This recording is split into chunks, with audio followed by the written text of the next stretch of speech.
ద్వాదశ రాశుల్లో చివరి రాశి అయినటువంటి మీనరాశి వారికి ఈ వారం ఏ విధంగా ఉండబోతోంది గురుగారు? మీనరాశి వారికి 3 గ్రహాలు యోగిస్తున్నాయండి. ఏకాదశంలో రవి, సప్తమంలో చంద్రుడు, ద్వాదశంలో శుక్రుడు.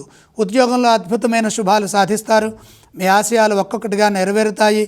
మీరు దేనికోసం ప్రయత్నం చేస్తున్నారో ఆ ప్రయత్నాల్లో విజయం లభిస్తుంది. అధికారుల నుంచి మంచి ప్రోత్సాహం ఉంటుంది. శ్రమకు తగిన ప్రతిఫలం కూడా లభిస్తుంది.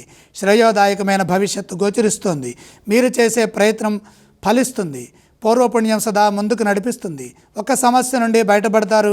తద్వారా మేలు చేకూరుతుంది. మనసుకు శాంతి లభిస్తుంది. సమయస్ఫూర్తిని ప్రదర్శించి సరైన కృషిని చేస్తే వ్యాపారంలో ఆటంకాలు తొలగుతాయి. ఆశించిన లాభాలు కలుగుతాయి. ధనయోగం అనుకూలంగా ఉంటుంది. మిమ్మల్ని నమ్మించి మోసం చేయాలని ప్రయత్నం చేస్తారు. కాబట్టి అప్రమత్తంగా ఉండండి. ఎవరికైనా ధనం ఇస్తే తిరిగి రాదు. అపరిచితులని ఆశ్రయించవద్దు. దగ్గర వారితో విభేదాలు రాకుండా సామరస్య ధోరణితో, అవగాహన సామర్థ్యంతో ముందుకు సాగాలి. దయాగుణంతో ముందుకు సాగితే భవిష్యత్తు శుభప్రదంగా ఉంటుంది. అలాగే భగవద్ అనుగ్రహం కూడా సిద్ధిస్తుంది. ఆశించిన ఫలితాలు సిద్ధిస్తాయి. మేలు చేకూరుతుంది. ఈ రాశి వారు ఏ స్తోత్రాన్ని పఠిస్తే మంచిదంటారు? మీనరాశి వారు నవగ్రహ స్తోత్రం చదువుకోవటం చాలా మంచిది. మీనరాశి వారు ఏ ఆలయాన్ని సందర్శించాలి?